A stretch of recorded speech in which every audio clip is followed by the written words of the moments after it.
Hey, hello, welcome anyone who's already on. This is Lisa Perrotti-Brown, Editor-in-Chief of Robert Parker Wine Advocate and reviewer for Bordeaux and Napa. I am very, very excited to welcome in today a very special guest. Our special guest is Stephanie de Bouard-Rivoal from Château Angélus, and I'm going to I will apologize. This is my very first Instagram Live. Yay! But I'm going to try to make this run smoothly, and I'm going to try and get Stephanie on board now. Let's see if we can get her.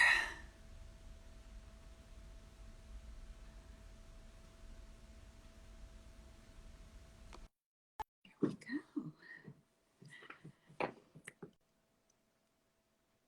And you were just connecting. Stephanie, hey! Hi, Lisa. How's it going? Hi. Very good. And yourself? Very well, thanks. Yeah, like I said, this is my first Instagram Live, so forgive me if it's a little bit shaky. I've also kind of like taken it down to my basement and set up on my tasting table where I would normally be tasting, since we've got quite a lineup of wines here, and I wanted to be able to enjoy them with everybody while we're doing the tasting. Sure. Perhaps, Lisa, let me try to do the setting because I can see your bottles, but we can't really see if I manage to. I don't know if I'm too far away. I'm not sure. I have all the bottles oops, next to me too. You know, they're all here sitting. Oh, but I can't really. I'm trying to. Well, difficult. Okay, you have them in front of you. In front of me, yeah. Great. You can see me, so that's good. I can hear you properly. Absolutely, absolutely. So Stephanie, you are the CEO and co-owner of Château Angélus in Saint-Emilion, one of just 4 Saint-Emilion Grand Cru Classé A's now since 2012, and a very exciting position to be in. We've got a great lineup. We're starting with 1990 Château Angélus, and I think I can hold that up to the camera there. Yes, Château 1990 Yeah. Angélus, and we're going all the way to 16. Here. There you go. And we've got 6 great epic vintages. I was just so excited when you offered the opportunity to taste these wines, because they are just some of the most amazing vintages that you've produced in that 30-year period. So 1990, and then we're moving on to 2000. Then we're going to 2010, and then we'll do 2014, 2015, and 2016. Sure. Yeah, that's a good lineup, I think. But if you don't mind, Lisa, before we start anything, there's something very special I'd like to share with you, is that I can hear the noise right now, 2 noises actually. First, the noise of the Perrotti-Brown, because it's 7 o'clock sharp in France, so the bells are ringing just now, so I can hear them. I doubt you can hear them, but so that's the celebration of the Angélus Perro 3 times a day, and it's happening now. And the other thing is that I've just had a glass of champagne with the whole team, from the vines, the cellar, everywhere, because we just finished the harvest 1 hour ago. They are finishing to sort on the sorting table, but we finished the Cabernet Franc today. So it's a release. Not that we were worried, of course not, and we can talk about it if you want, even if it's not the main subject, but it's always so reassuring when all the grapes are in the vats. Really, you know, no hail, no whatsoever coming to damage the whole work of a full year. So just wanted to share that with you because it's a special day. Fantastic news. Well done. I can't wait to taste the wine. I hope I can come to Bordeaux next year to taste it. Let's be optimistic. Let's hope. Yeah. No, that's fantastic news. I'm hearing really good things about the harvest, and I'm really looking forward to that. Good. Well, maybe we can start by having a little bit of history of Château Angélus, and then working our way up to your father, and then you taking over. And then we can do a little walk through memory lane as we Absolutely. Yeah, my great pleasure. So yeah, just to start with myself, I was born in Bordeaux, and I grew up in Saint-Emilion. I spent all of my childhood at the estate. I was lucky to be living amongst an ocean of vines. And when I was around the age of 8, I told my grandfather and my father that I was running close to in the vines that I wanted to lead the estate with them when I would be, bigger. And then they said to me with a smile, "Continue to work at school. We'll see later." And 10 years after, I reiterated the fact that I really wanted to participate to the family estate and to take over one day. But I decided to have a first experience in a different field of industry before joining the family estate. And to prove myself I was capable of running an activity. So I studied finance, and then I spent 6 years working in London. And in 2012, my father called me up with my uncle to see if I was still ready to join the estate, which I did. So I took over from my father and uncle in 2012 with a nice and smooth transition. And then now I'm hands-on, but we're going to go back to the different vintages, and I will tell you the impact, because there is no radical change. We continue with my father, so the 7th and 8th generation, to work hand by hand in the wine production, because very important. I think that the style of our wines can evolve for sure, depending on the generation that is in charge, but also has a continuity, and there is no sudden break or radical change. So that's very important. And now to go back also to the history of the estate, I represent the 8th generation, and so my first ancestor who settled down at the estate was Jean de Bouard-Rivoal, who at the end of his life settled down in the area of Mazra and bought a few plots of vines in 1782, exactly 200 years before I was born. So now you know my age. And it was at this time there was a plot of vine that was called Château Angélus, because there is part of our vineyard that is like a natural amphitheater where the sound particularly echoes. You can hear the church bells ringing from the 3 churches surrounding the estate. That's the reason why this plot was called Château Angélus, and by extension the whole vineyard has been called Angélus. So that's the origin of the name, this Catholic prayer.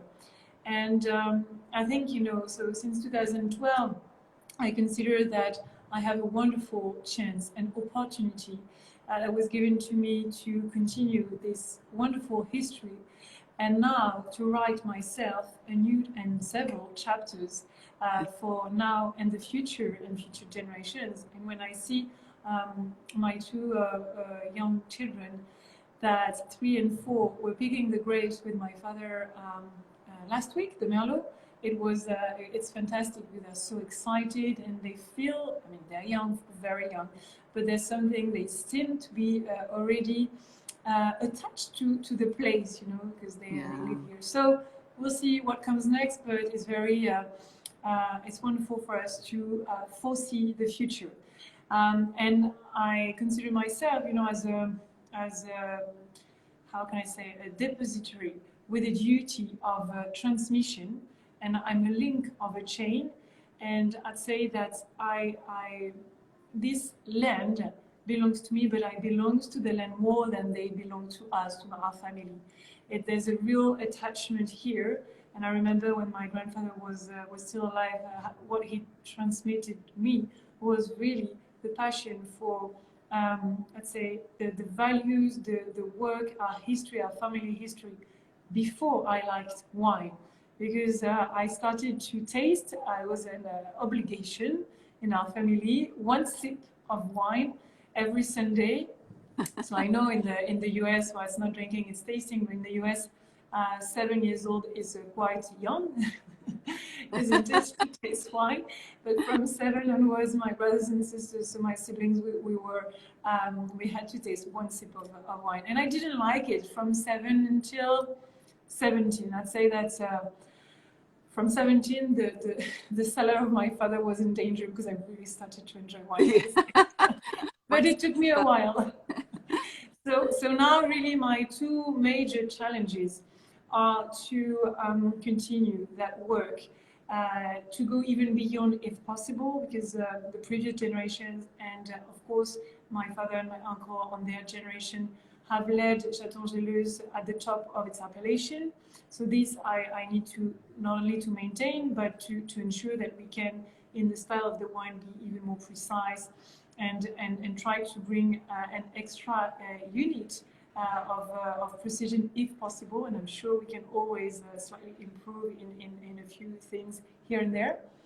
And the other thing, my other main challenge is to try to do my best to ensure that Château Angélus will remain in our family, because it's a very tough challenge. The more generations, the more difficult it is to ensure. But saying that, I think it's a wonderful opportunity and also a huge responsibility that I have on my shoulders. But I'm happy to continue this adventure. And as I said, you know, I don't feel alone here, because even if my father is very busy with his consulting activity, he's supervising the production. 2015, we'll go back to it, is my first vintage, and that was 4 hands with partition with my father and the technical team.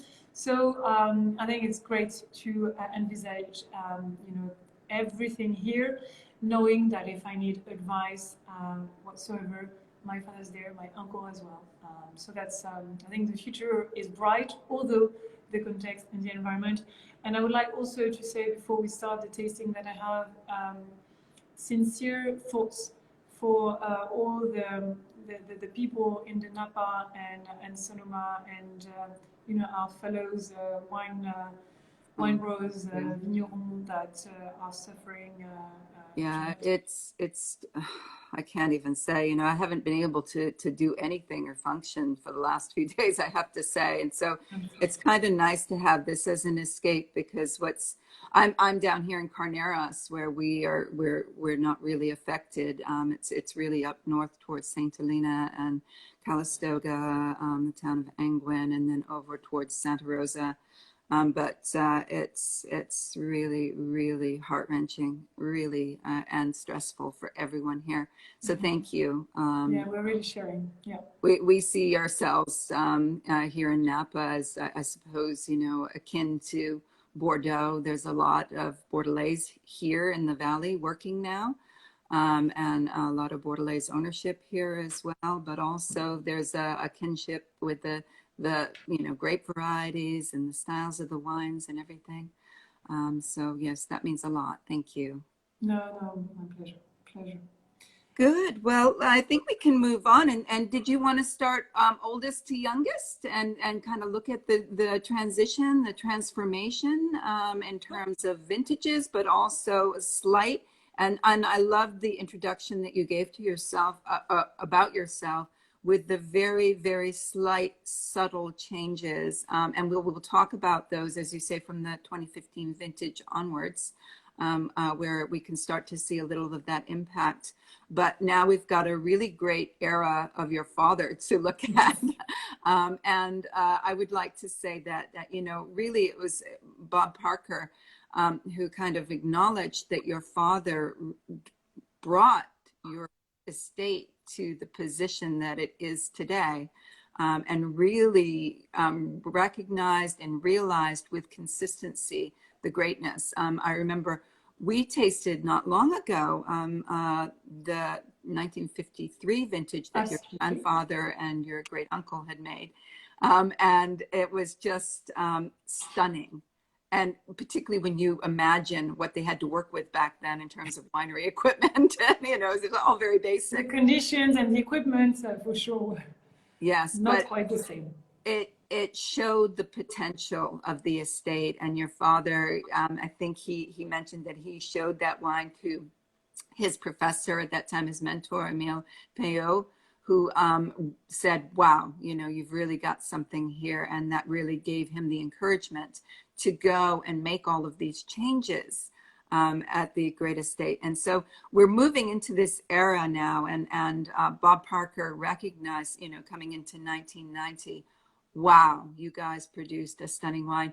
And I love that he had gone back. One of the last tastings that Bob Parker did for the Wine Advocate, he went back and did a retrospective with your father, and re-rated, in fact, the 1990, bumped it up a few points to 99 points, which I think, you know, is yes, tasting it now, it's spectacular, as well as the 2000 he bumped up as well at that time. So yes, we're in the era of your father and how he brought this estate to greatness. That was such a great chance for me. When was it? I think it was perhaps more. It was 2015. 5 years ago. Yeah. I was in Canada and I told my father we wanted to go to Baltimore, but it was, for some reason, it was complicated. We did it in Montreal. And it was great because Bob Parker came to this dinner, and I think after that it was more complicated for him to travel and to do that. And it was a great adventure for me because I had met him several times at the estate, but not across a dinner. I was sitting in front of him and sharing his comments and his analysis, and it was a great experience. And it was a large retrospective, and it was a way for us, because we knew that was going to be almost an end for Bordeaux and for him, en primeur. So we thought, okay, let's move to him, because it was slightly delicate for him to move with our wines. And it was perhaps, I think we had 20 vintages when we did this retrospective. That was great. Yeah, wonderful, wonderful. And I think what it does go to show is, you know, it's important for us critics even to go back and look at some of these older vintages, particularly the great older vintages, because they can catch you by surprise. And Angélus is a classic example. When you're looking at it very young, it tends to sort of be so tightly knit, and really not showing all of those nuances and that perfume that's going to explode with time in bottle. And that's, you know, exactly, this 1990 is like a powerhouse. It's almost atomic. Immediately, I mean, I followed the opening instructions that you'd given me. This one, I think you recommended to open an hour beforehand. But, you know, even immediately, as soon as I poured it in the glass an hour before we started, wow, it just exploded with all of these gorgeous aromas, the floral notes, I think that you know, Angélus is known for, but also red and black fruits and a lot of fruits still. It's incredible. Absolutely. And what you're describing about, it's very important. Perhaps we can talk later about it, but the fact that it can be very tight when it's at the first phase of its life. And while aging, we don't have to wait that long, but while aging, it's the flavors and the aromas are opening up. And my father and I and the team, we decided that in 2018, so we cannot taste it on these wines to notice it, but we were going to try to limit the wood impact, to work on the wood impact. And you know, that's with the foudre. We talked about that in 2018. It's the larger content that will reduce the wood impact. And I think we do not have too much wood, but if you can have the wood more, that is more subtle, then at the beginning of a life, and I'm really talking about the beginning of the life, because after there's no problem, then perhaps the aromas would come out earlier. So that's also the idea, particularly with the Cabernet Franc. Cabernet Franc that doesn't bear too much oak. And there's also the dissolved oxygen that we want to limit and to fight against. So that's the interest of the foudre that we introduced more recently. Not on these vintages, but perhaps it will help to open up earlier. That's a really good point, and I think we'll see that particularly when we come to the 2016. But this 1990, wow! Yeah, well. All of these wines were sent to me by you direct from the chateau. So they're coming direct from the chateau.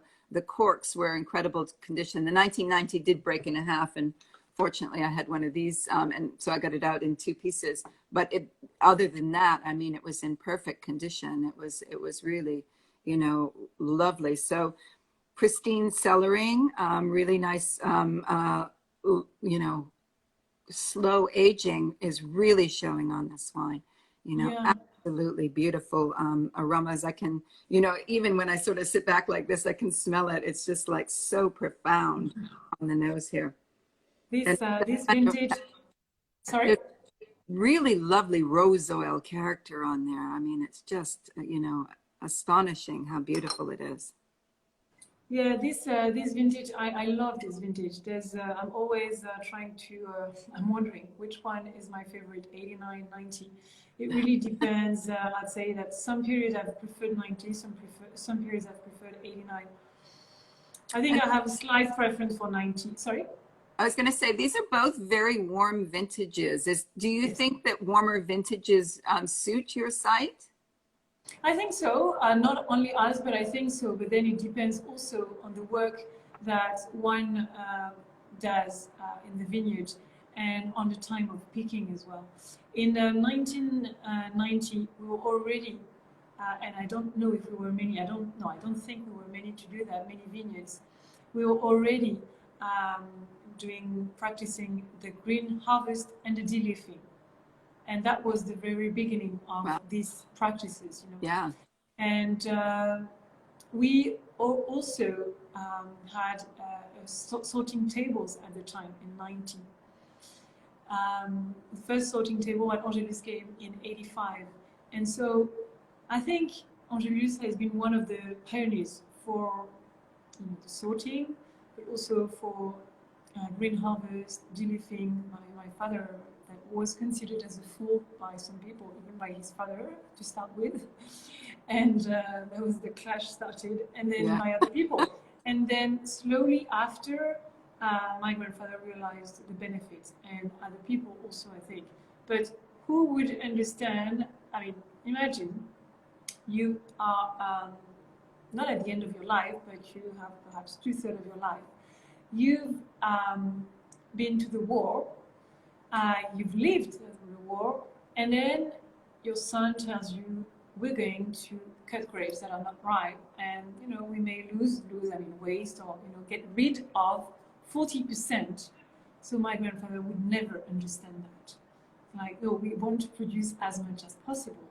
And my father was explaining, on the contrary, that he didn't want to produce less, but he just wanted to produce better. And to have very balanced grapes and healthy, because of course the green harvest not only helped to have a better and a more homogeneous maturity, ripeness, but also to prevent, and I think everyone understands it now with the COVID, to prevent sicknesses to spread out if you have bunches that are packed one to another. So that was what he had in mind, and then we can see now for sure that it was a good decision. But one has to accept to have a waste, I mean, a diminution of volume, that's for sure. And 1990 is one of our most beautiful vintages. I think the nature was very generous, that's one thing. But also, we can say the revolution has started at Angélus. So the expression of the fruit is bright, is neat, is pure.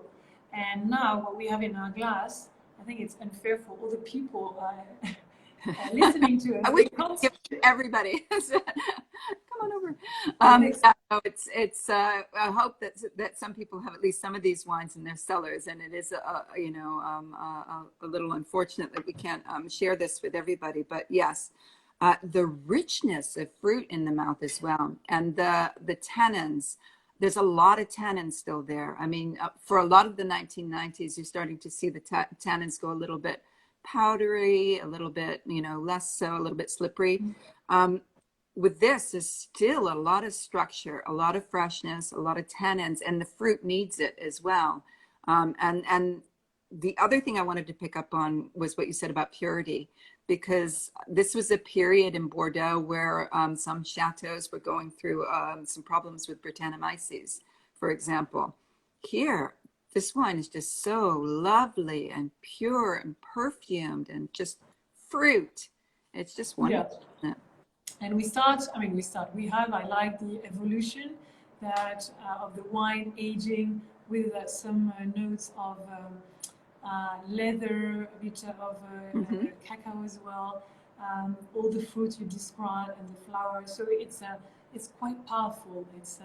And it's, you know, it's really holding well. I remember having been asked by some people, is it time to drink it? Do we have to? Is it going? I mean, you can have it for long, of course, Yeah. if one wants to enjoy a bottle of 1990. This has a But good there's no urgency. 30 years left at least. I would happily say that, you know, given the structure and the fruit and the purity here, 20, 30 years at least, you know, and I like to be on the conservative side when I say those things. Me too. So, and that's the blend is the usual blend, 60% Merlot and 40% Cabernet Franc. But when I say usual, you see, when you go across the vintages, it varies. It can vary, but that's the classical. Yes, and that's almost matching where you are in the vineyards now as well. You're about 47% Cabernet Franc vineyards now. Mm-hmm. You'll see on one other vintage is that we have in the third bottle will be even closer than the grape variety at the estate. Good. Well, let's move on to the 2000 vintage. 10 years later, a very different vintage, very different style, but equally gorgeous. So yeah, exactly. 2000. So 2000, we had. You can see the bottle. That's the last label, last vintage where the label is this way. Of course, yeah. We should say, well, 1990 was the first vintage where it wasn't l'Angélus, it was Angélus, wasn't it? You're right. Yeah. Because, you know, there's the French, because people don't always know, they think, oh, it's to be first. No, it's not to be first or to be second or whatsoever. It's just that when there was a classification, alphabetical classification, in French, the grammar wants that you don't take into account the apostrophe. You know, I'm going to give you some example. If you take Château d'Yquem, you will not classify it at D. Or Château l'Evangile, you're not going to classify it at L. So it's just to be classified at the right letter, because one day we are classified at A, one day classified at L, A, L. So dropping the L makes things easy. At least we're always at the right place. That's all. So 2000 is a vintage where we have the same blend actually than 1990. And it's a really full-bodied wine that, to be honest, took time before it got open. For a long time, I had a slight preference for 2001 because 2001 was open, showing all of its aromas earlier in its life. And I think it comes after 2000. Of course, the 000 makes it exciting. It is a wonderful vintage, no doubt. But it needed a bit of time before really opening. And today it's a beautiful, it is singing 15 today. Years. Yeah, it is beautiful. You're right. A lot of the 2000s seem to shut down for longer even than normal. And absolutely, I was a fan of the 2001s before I came back and sort of went, oh, wow, 2000, it's woken up. And this is a classic example. Very different style from the 1990, which was floral and all of this fruit purity. Here, much more of sort of mineral and spicy sort of combination. So you've got all of this cinnamon stick and allspice kind of character, but also almost an iron ore, or what I call a cast iron pan, the smell of the cast iron pan, and sort of that mineral sensation at the back of the palate as well. And a bit of earthiness as well, and a bit of a licorice. Yes. Yeah, that star anise or licorice kind of character to it. Yeah. So that's really a beautiful, beautiful wine. Yeah. Maybe a little bit more elegant even than the 90, which is rich and bold and plush. And then this is just seems so fine and elegant and poised. Yeah. Yeah, exactly. But The weather condition, I'd say, in 90, in 2000 and 2010, been spoiled by the nature.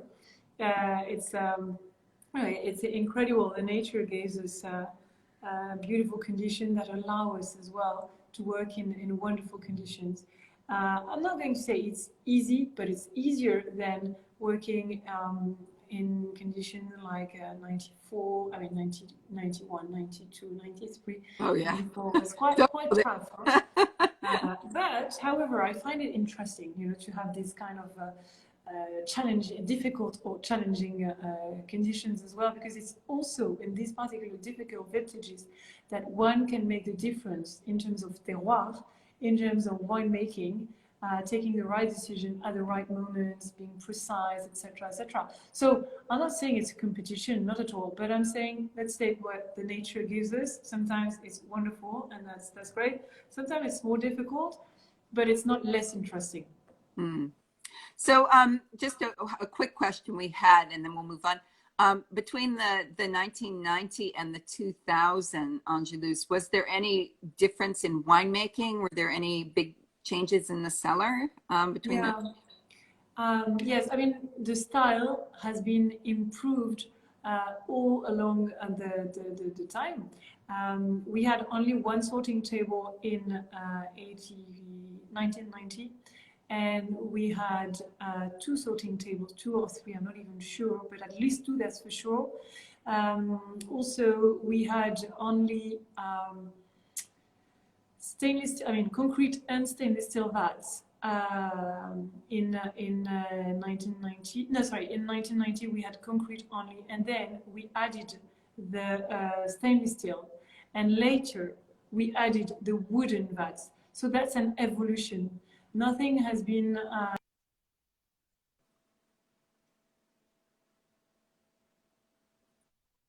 Yeah, can see you. Can you see me? Yeah. Yeah, you're back. Nothing has been done, in one go. So it took time, and it's always evolving at the estate. When I told you about the food that were introduced in 2018, now the second sorting table that was introduced just at the end of the 90s, and also, as I mentioned, but I don't know if you heard me, the 3 different type of vats: concrete, stainless steel, and wood. So that's also progressive, and that's a major difference. Is asking, was the stainless steel just for the Merlot, or was it? No, mostly for the Merlot. That's the one that is only for one grape variety is the concrete, where we only put Cabernet Franc. Okay. Because the concrete has the stability that is necessary for the Cabernet Franc. Very good. Okay, shall we move on to 2010? Yeah. Let's move on. So 2010 is outstanding. It reminds me of, or I would say the other way around. 2020 reminds me a little bit of 2010, the beginning of what we picked, because we picked wines, grapes with fairly high degrees of alcohol at the very beginning. We were between 14.5 and 15 plus. Now at the end of the harvest, my speech has changed, because having everything, the Cabernet Franc and the Merlot, we can say that the average will be not beyond 14.5. In 2010, we're higher than 15 degrees. And I think when we taste the wine, that one cannot feel that the alcohol is coming out.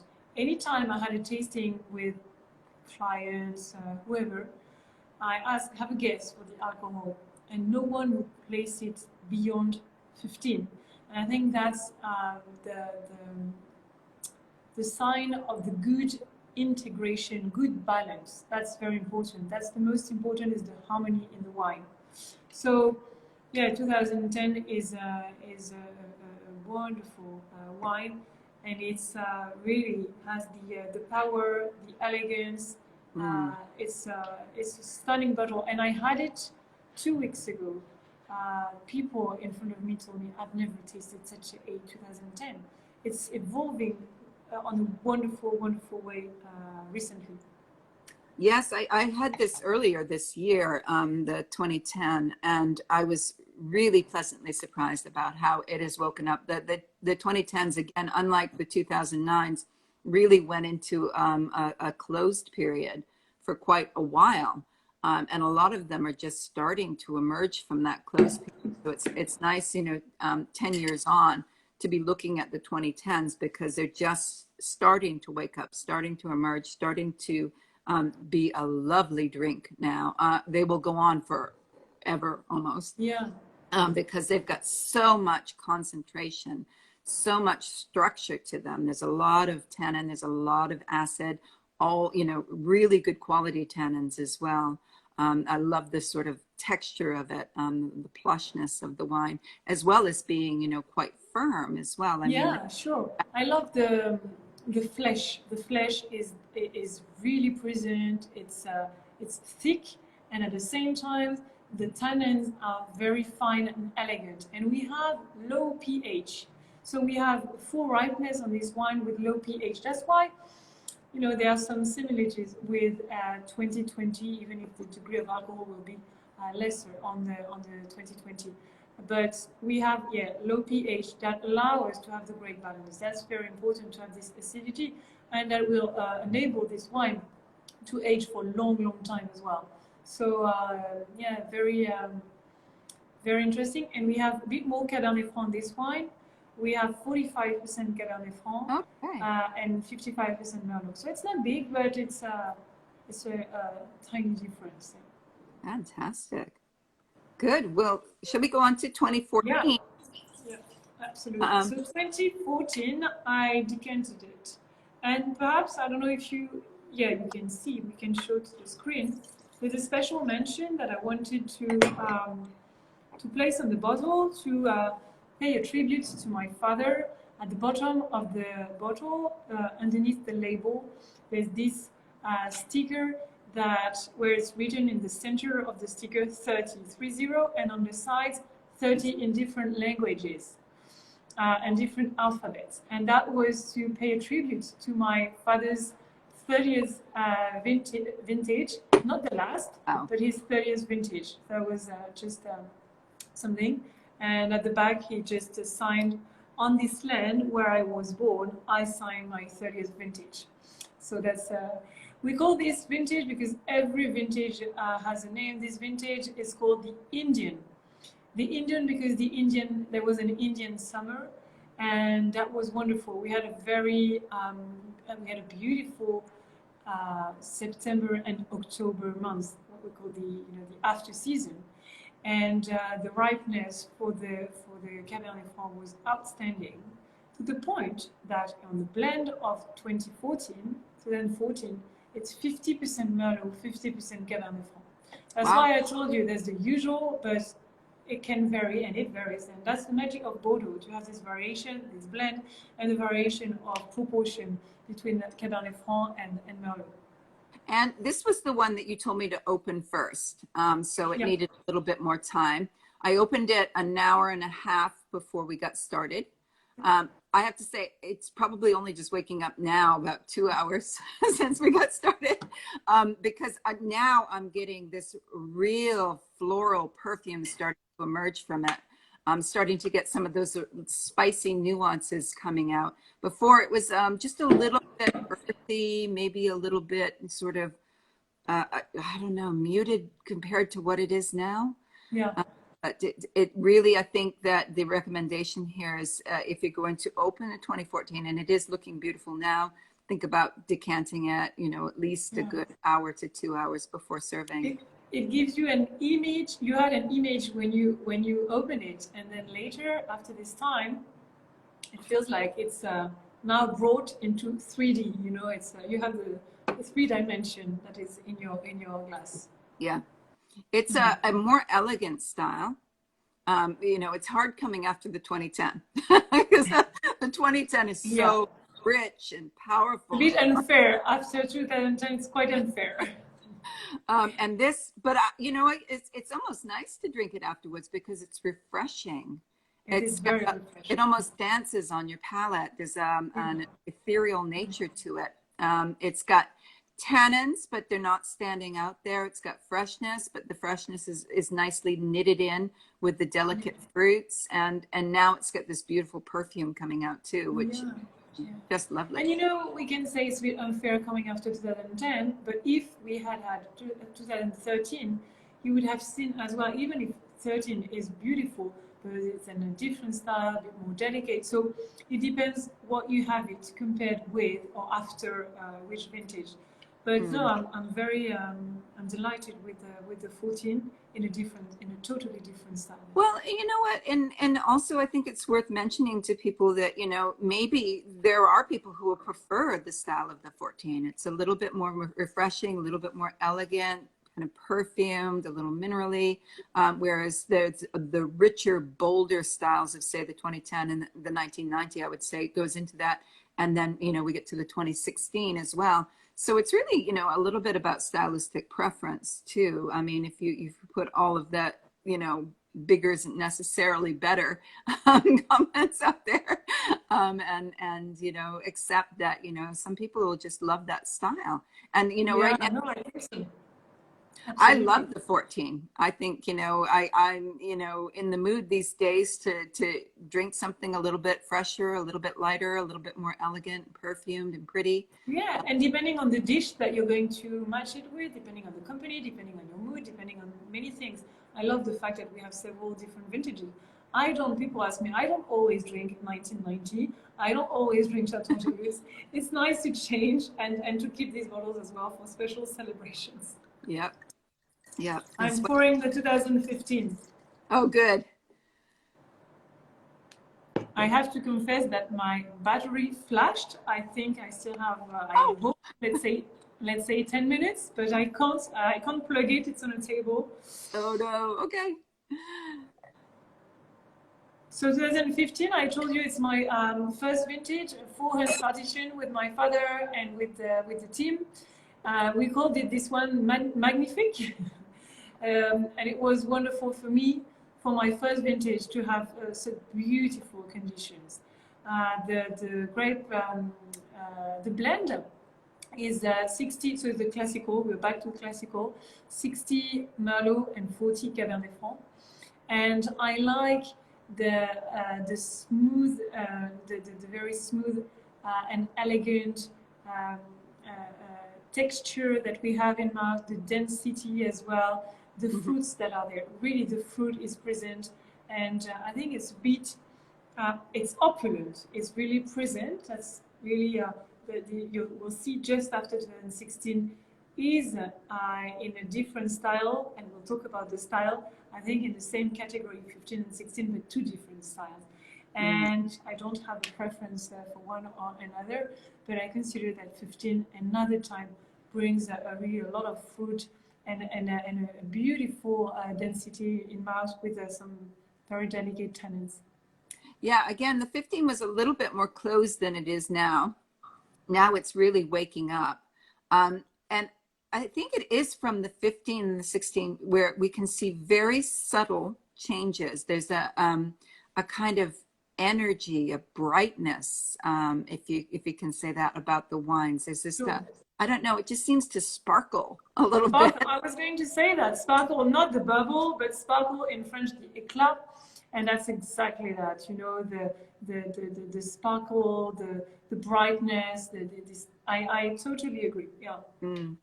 I love that about the wine. It really, you know, it gives even a rich, opulent vintage like 2015, a lot of freshness and energy. It just sort of seems to glimmer, and a really, really exciting wine. I love both of these wines, the 2015 and 2016. And you see on this wine, I see 15% degree of alcohol, so high as well. Wow, I would not that now. Yeah. See the 2010, I was thinking, well, you know, yeah, I can tell that's a heavier style, but the 15, whoa, yeah.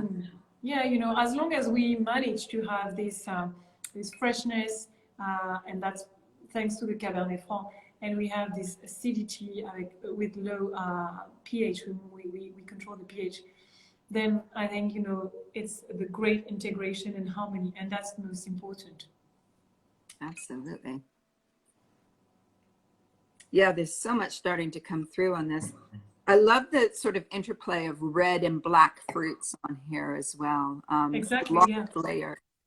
You're so right about the two types of fruit, the red and black. And I like, because in some wines we have only the black, in some we have the red, and in this one we have the two, definitely. Yeah, yeah, just gorgeous. I love this 15. And I see a lot of aging potential for this wine as well. There's a lot of structure there. There's really great freshness. You can see that sort of slightly lower pH here, and it's just going to go on forever. It's nice actually to sort of compare and contrast it to the 16, which seems, you know, a richer, bolder style. It doesn't quite have that red-black fruit interplay. It has more of the black and blue fruits. But, you know, going to 16, even if this was in my mind before 16, it really took place and happened in 16 that I wanted to refine the outline of the wine. You know, I've told you several times when we tasted together, and I said to the team to be even more selective than we used to be, because I wanted to go more precise. And if you take a ratio, power and elegance, I wanted to make it move very slightly in favor of the elegance. It's still powerful, there's no problem, no doubt, but slightly less power. So that's what we really work on.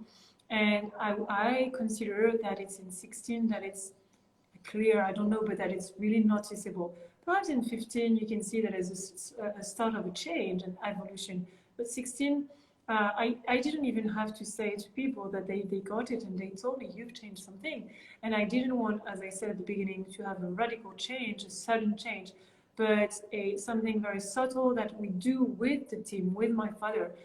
So it's a continuation, trying, you know, when I say refining the outline, it's what I told you before. I like this image, is we see each other through the screen. I see you well. I'm sure we can increase the definition, brings more pixel to the bring more pixels to the wine, have an ultra high definition, and that's what I'm aiming at with the wine. And I can see that 16 is really in this path. The one before they were, but I can see this, I'd say, research of even more precision, and the freshness is coming out. And you know, the Cabernet Franc is the DNA of Angélus. We love the Cabernet Franc. It's the Boucher here, the local name, the regional name is the Boucher. And we want to work even more with Cabernet Franc. My great-grandfather planted some when my great-grandmother was her middle name, before they got married, her middle name was Boucher. So as a tribute for his beloved wife, he decided to plant even more. You know already, I told you. And so that's why here the Cabernet Franc, the Boucher, has a real important and a special meaning. And we decided, the several generations, to plant even more. And the idea is not to go to 100%, but who knows, 50, 55, I don't know exactly. I don't have an objective and aim, but just to have this beautiful grape variety slightly get more and more present in our wines, because it brings this tension, this finesse, the spiciness, the elegance, and the freshness. The finish is a long and persistent and fresh finish. Great. You know, somebody was asking earlier about climate change and about other grape varieties. Do you feel that the Cabernet Franc is becoming more and more successful in areas of Saint-Emilion, maybe because of climate change? Absolutely. I think it's becoming, I don't know if I can talk about a trend, but a lot of people are thinking of Cabernet Franc in Saint-Emilion area, because they know what it brings. And I told you, and this freshness is important into the wines, no doubt. Now, I think one has to keep in mind that the Cabernet Franc is a very difficult, tough, capricious, and delicate grape variety. And doesn't grow. It's difficult. You cannot grow it and cultivate it and makes it exceptional in any kind of soil. It's necessary to have between 10 and 20% clay to really have the most refined, beautiful Cabernet Franc. If you take a map of Saint-Emilion with the soils, it's very interesting to see that from the south of Pomerol, it starts with Cheval Blanc, going through Figeac, then going through Angélus, and after going to Ozone and finish with Pavie. It's like a croissant, and half a circle like a croissant, and you look on a map, soil map, and you see that there are this proportion of clay that I've described. So it's not randomly. I was going to ask that because all 4 of the Grand Cru Class A wines do tend to use a large proportion. Yeah. But we've tried, at Bellevue, in our other estate, we've tried Cabernet, and it's beautiful terroir, Bellevue.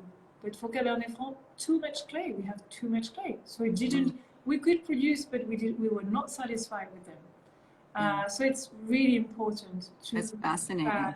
Take into account the soils. Very important. Very good. Well, the 16 is, it's starting to go a little bit into its close phase compared to the last time I tried it. But even in a slight closed phase, and that's only because I know the wine well, it is stunning and it's delicious now. I mean, I have to say that the tannins are so velvety and smooth. I mean, it's mind-boggling when you consider this is Bordeaux, and young Bordeaux, like a 2016, shouldn't be drinkable now. But this is the new era of Bordeaux, where only the very, very best tannins are being used. Very gentle extraction, really just cutting off before anything, harsh or bitter or hard comes through in the vinification. And this is just like transforming, the drinking windows of Bordeaux, where they still have wonderful potential, in my view, but also they're drinking, much, much earlier. And I would be happy to sit down and drink this 2016 tonight, even though we've got so much more to give. You're right. And what you're saying is interesting. Can you see me? Yeah. It's my battery. I think I have 5 more minutes. Sorry. Oh, good. I consider, sorry about that. That's all right. I consider that the fairly young vintages, the recent vintages, have shown a potential fairly early. I mean, earlier than certain other vintages. So I'm not saying we are trying to produce wines that are drinkable before, but if this happens, that's fine. We're very happy if we do not have to wait for so long. But don't get me wrong, it's not because you would start enjoying a wine 2, 3, 4 years after. Well, 2 years perhaps a bit young, but 3, 4 years already is quite short, but why not if it's ready? And keep in mind that it has a very long aging potential, and that's interesting. No one should rush, but if someone is happy to enjoy a wine when it's young, if it's open and delicate, why not? People ask me that, and I say it depends how many bottles do you have in your cellar. Yes, exactly. If you have enough, then you can start enjoying it now, and then keep it for longer, or have a Château Angélus as well. So no, it's the trends evolve in terms of wine appreciation, having them at an early stage, or on the contrary, having wines that are at a mature stage. But I join your statement, the fact that some wines, 16, feels almost ready to drink. It's delicious right now. And it's a great vintage for Angélus. I can still see, in the aromas in the mid palate there that it's holding back. It's got a lot more to give in terms of flavor profiles, nuances, and all of that. It's going to be very long lived. I think so. And it's the vintage of my first son's birth. Ooh. So it had to be really at the top. The pressure was really, really strong in the team, I can tell you. Yeah, wonderful. Well, that's fantastic. I don't want to have you cut out on us here, knowing that your battery's running low, and we've come to the end of the tasting. We've hit a lot of the questions I think that have been coming through. I just wanted to thank you very, very much for your time. Great pleasure. I always love to share, you know, my passion for wine. And for me, it's wonderful to have this private tasting for me, for myself, although I prefer to share. But in a way, we're sharing through our respective screens. So I look forward to seeing you in Saint-Emilion, or to be able to travel myself in the US. And yeah, I reiterate my thoughts for the wine growers in the Napa and Sonoma region. Oh, thank you. Thank you. Thank you so much, Stephanie. Hey, listen, maybe just 4 or 5 words on the 2020 vintage to wrap up. And yeah, we've just called it Sublime. And as mentioned, low pH, we are like a 360, 365 pH after malolactic. I mean, that's the projection. And not more than 14.5 degrees of alcohol, so, you know, moderate alcohol. Very ripe grapes, a lot of fruit, but not overripe, no jammy. So we may compare it to 47, 2010, but now since the degree of alcohol is a bit lower, we'll see.